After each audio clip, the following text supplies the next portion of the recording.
A very warm welcome to StudyIQ, my dear friends. I am Prashant Mavani. I hope you all are in good. Today is 22nd August 2020, and I would like to start today's discussion with Shri Ganesh because from today, auspicious Ganesh Chaturthi starts. So my prayers are that may God bless us all. May Lord Ganesh bless us all. And let's move on, dear friends, now. StudyIQ team has designed a smart course. This smart course is for UPSC Civil Services Examination. It covers your pre as well as mains examination, and to find out more about it, all you have to do is download our mobile application. Mind you, till 31st August 2020, EMI offer is also available on our smart courses. Again, to know more about it, download our mobile app. On our table, we have 3 articles only today because today is Saturday. We don't have that many articles on Saturdays. But the good thing about 3 articles, or most of the time, the articles that we discuss are important for your examination, are important for your critical analysis skill. These articles, they help you develop your capacity. So the first one is about Make in China 2025. What is the main lakshya, or what is the main aim of China, or this MIC 2025? Very interesting article. This one is from Times of India. The second one is Partnership Test. It's from Indian Express. And the last one is from the Hindu newspaper, Moving Resolutely toward the post-pandemic future. It's about sustainable development goals and other things. And then we are going to go through some news items as well. To download the PDF of today's lecture, check out my Telegram channel. Please make sure that you share this lecture with other students. Hit the like button if you have learned something from today's discussion. And please don't forget to subscribe to our YouTube channel. So it's not Make in China, sorry. It's Made in China 2025. Made in China 2025, or MIC 2025, the main aim. And I want you guys to pay attention here. This is one of the most important topic of the day as well as of the month as well. So Made in China 2025 aims to turn China into a global leader, a world leader when it comes to cutting edge technology. So there are 10 sectors that you can see on your screen, right? What China wants to do is China wants to be number 1 in railway equipment, in new energy vehicles. Of course, there are going to be EVs, that is electronic vehicles, new information technology, electrical equipment, new materials as well, finding new materials and using them, numerical control machinery and robotics. So this is number 6. Number 7 is aviation sector. Number 8 is medicine or pharmaceuticals. Number 9, agriculture, and number 10 is maritime engineering equipment and high-tech vessels. These are the 10 sectors that China wants to dominate by 2025. MIC or MIC 2025 identified 10 key areas in which China would be self-sufficient to the tune of 70%. Right? In these 10 sectors, China wants to see itself self-sufficient, somewhere around 70% self-sufficiency by 2025. In order to achieve this goal, China forced foreign investors to share their proprietary as well as proprietary technology, as well as sharing their how they do things. And yesterday we were talking about this thing, remember? And if you are new today, if this is your first lecture of the Hindu analysis, then I reckon you guys to check out my yesterday's lecture. It is available on our channel. You don't have to go through the full video. All you have to do is go through that business part that we have talked about, right? This how India can or things that India should do to become a global manufacturer. There is a dedicated article in it, and we have discussed about 5, 6 or 7 minutes of discussion is there. So go through it. The reason why I want you guys to go through it is because once we will finish this article that we are discussing today, and if you know what we discussed yesterday, then you can compare Make in India with Made in China 2025, and then you will develop your own different point of view. You will see some shortcomings, some good things, some weaknesses, some strengths, some opportunities. So you can do that SWOT analysis if you know what are the things that India needs to do and things like that. Okay. When it comes to Make in India, we are at present not in a good shape when it comes to our economy. Things are moving in right direction, but still recession is there. And this is all because of lockdown. Before lockdown as well, things were not that great. Now we know that trade war is going on between USA and China, and it was started by Mr. Trump. And the main reason why Mr. Trump has started this trade war, like trade war is something that looks, trade war is a surface level thing. So this is trade war, right? So this is your trade war. But when I say your, I mean to say USA versus China trade war. But at the core of this trade war is tech war. Right? So main thing is technological war, and the country that is going to be number one in technology will dominate the world for next 20, 30, 50 or maybe 100 years. And China wants to be number one anyhow, right? It is ready to do anything. It is ready to bend rules as well. And here you see that USA is trying to rein in tech giant Huawei and other companies of China. Commerce Department of USA has issued a detailed guidelines. Pay attention here. It's not just any guidelines or guidance. It is a detailed guidance. And hundreds of American and foreign companies have been barred from selling to Huawei and any product that could have been produced with the help of US technology or software. Yesterday, I told you that USA dominates the world with technology, with products and services. And one thing, even if Huawei is, has reached a level, but then as well, so many things that Huawei is using is of Microsoft. So you see at the core, you find Microsoft and American companies. And the reason why trade war is going on, because the main thing is technological war, right? Now, China's aggressive efforts to dominate have come under heightened scrutiny. During this, when this coronavirus was spreading in various different parts of the world, when our country started its lockdown,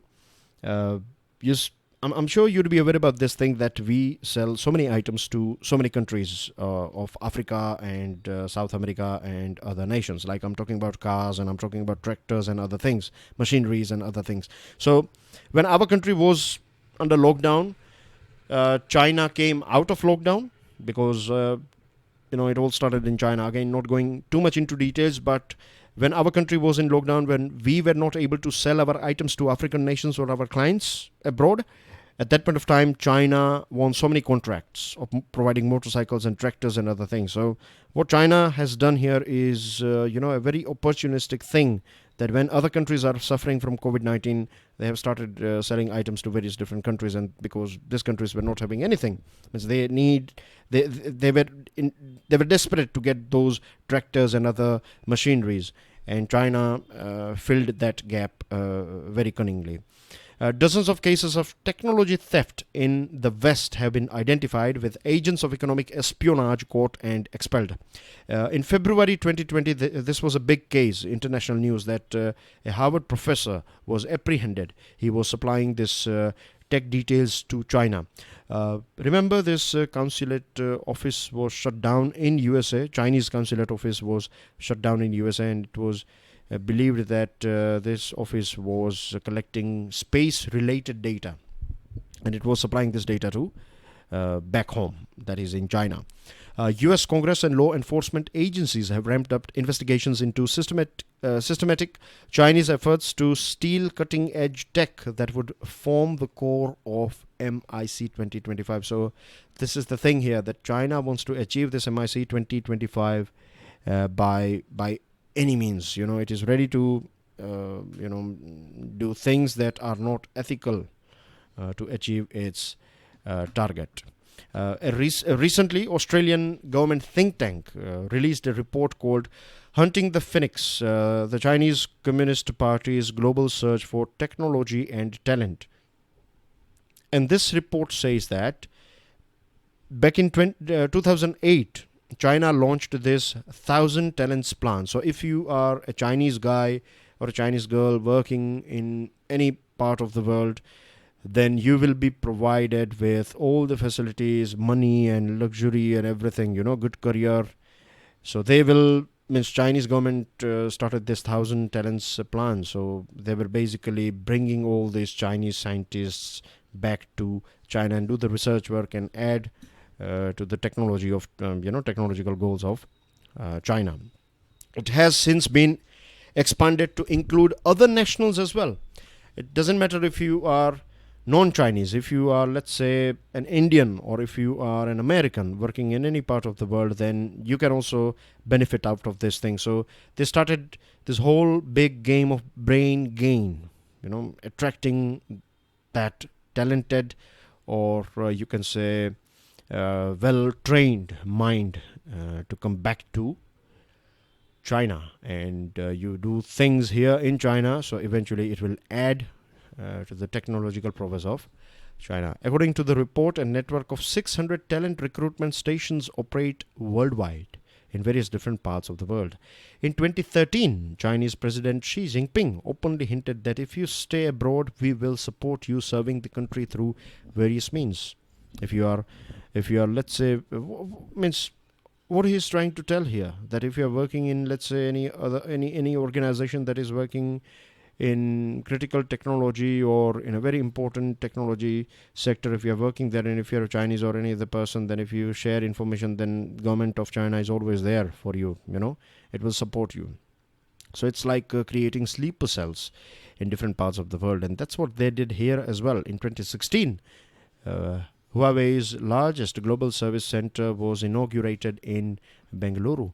But now, after this Chinese aggression or Galwan clash at LAC, this is going to see a big lock on its face. So far, I have explained everything or most important things associated with MIC 2025. Now compare this thing with Make in India. Okay, moving on to next item. This one is easy to understand article, but very important one. COVID-19 vaccine. Every country, every one of us is praying that we get this vaccine, or we find some cure for COVID-19, because now it's too much. We are tired. We are like, enough is enough, isn't it? So Foreign Ministry of our country has clarified that Indian vaccine manufacturers, they are going to build up a partnership.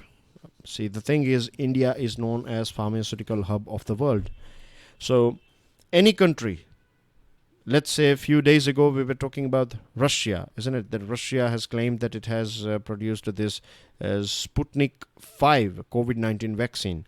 And informal news, or it is the talk of the town at present, that Russia is going to give big contract to Indian pharmaceutical companies to produce this vaccine and then supply it to Russia and other parts of the world. So India is going to, if we don't find a vaccine, that's a different thing, but when it comes to manufacturing, we are going to play a very important role. So for that purpose, Government of India has set up an expert group. It is called National Expert Group on Vaccine Administration for COVID-19. So it's going to be a collaboration, or collaborative efforts will take place between India and that country or countries, those who have developed this COVID-19 vaccine. So the good thing about this, or setting up this national expert group, or good thing about this setting up of this group, is that science is given more weight rather than geopolitics and ideological considerations. So that is a right step in right direction. There are 3 vaccine candidates. I'm sure you are aware about the names, but then as well for new students, so US-based pharma majors. Pharma major is Moderna, so it is working on it. And then you have Oxford University and AstraZeneca, and then you have China's Sinopharm. So these 3 candidates are at its last stage, final stage of clinical trials, and it will go on for next 4 to 6 months. So once they are okay, tested, once they are fine, then they will be produced, I'm sure, in India. I'm not sure about China's Sinopharm, but definitely Oxford University's this AstraZeneca's vaccine will be produced in our country here, because we have this Serum Institute of India, and it is partner of Oxford AstraZeneca project, and Serum Institute of India is world's largest vaccine manufacturer. India caters 60% of world's vaccine demand. So we have this capacity to produce it in a very short period of time with maintaining good quality. Now, the biggest problem is of pre-purchase agreements. USA, Germany, Britain, France, these are rich countries. So what they have done is they have started lobbying for this pre-purchase agreement. That means in future, when you will produce medicine, make sure that you will give it to us first. Here is advance money. Whenever you produce, make sure you give it to us, right? First customer or first delivery should reach to us, and then you can give it to the rest of the world. Some 10 years ago, they did the same thing with H1N1 vaccine, and this is something that is not ethical. It is something that we need to control, and for that there is a dedicated group as well. We have talked about it, so I have one question for you. The question is, can you give me the name of that group or institution or for organization or that initiative that is going to make sure that every country receives at least 20% vaccine? Means when I say 20%, I'm talking about that 20% population is covered, right? So we'll get it in batches. So if we talk about India, even though if we are producing medicine here, that does not mean that this will be distributed around our country first and then we will give it to someone else. No, we can keep just 20% or whatever, means we can keep, or we will be given medicine equivalent to 20% population. So let's say 30 crore, roughly speaking. So we will get vaccine for 30 crore of our citizens, because then we have to distribute it to other countries as well. So this 30 crore first, it will be given to pregnant ladies, for vulnerable people like elderly people, and those working in frontline like police personnel, medical staff, etc.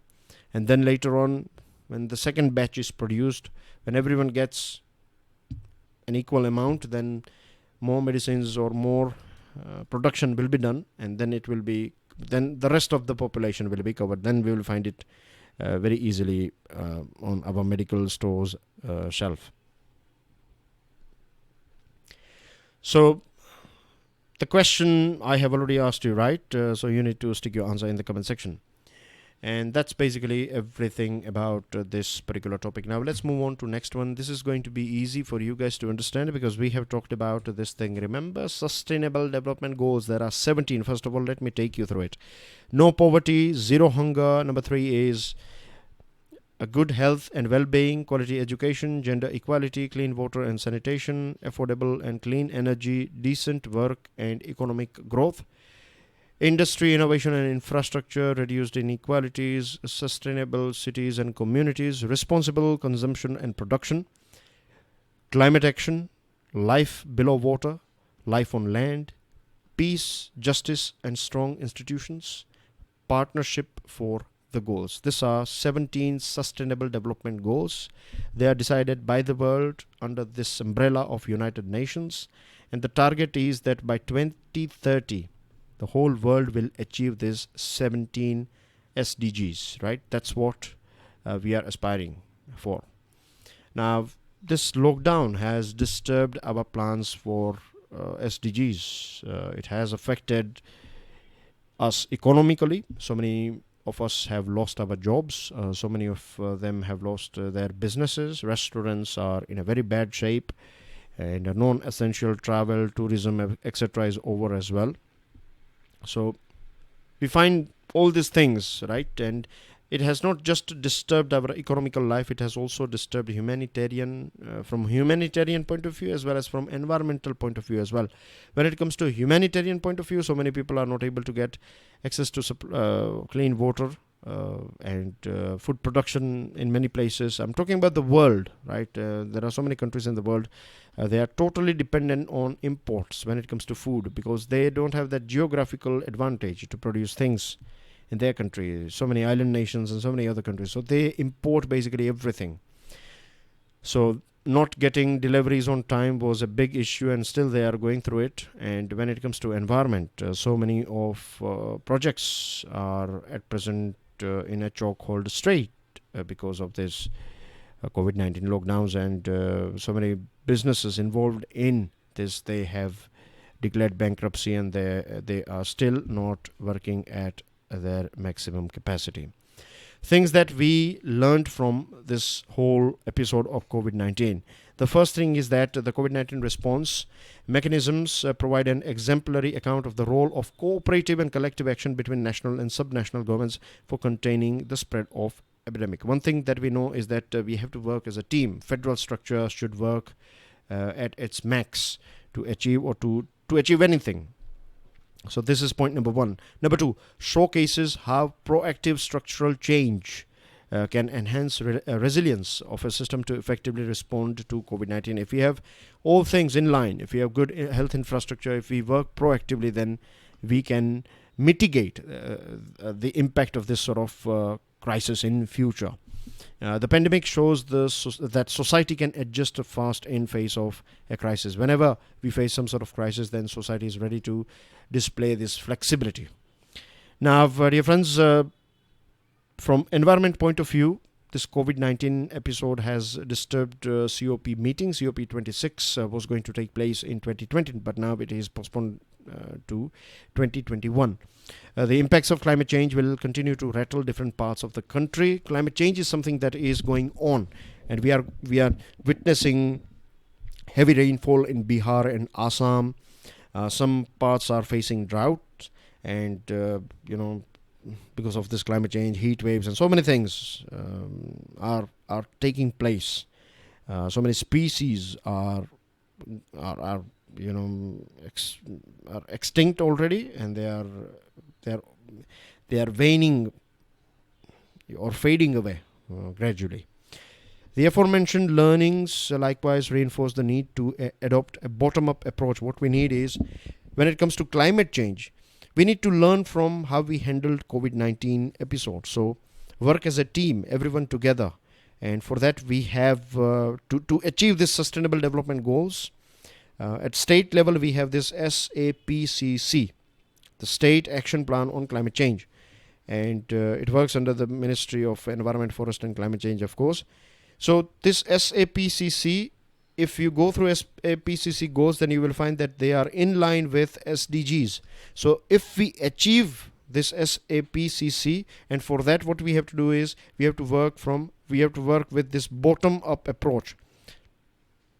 Earlier on, we used to work on this top-bottom approach. So top management will decide and everyone will follow. Here what we need to do is we need to start work here, and then we need to inform the top level that these are the things that we are doing, and whatever support you need from the top, you will get it. So bottom up approach is something that we need. So just imagine if every state will achieve SAPCC, that means the whole nation will achieve SAPCC target as well as this sustainable development goal target. And if 17-18% of global population, that is India, if we achieve SDGs, then it will be a big boost for other nations as well.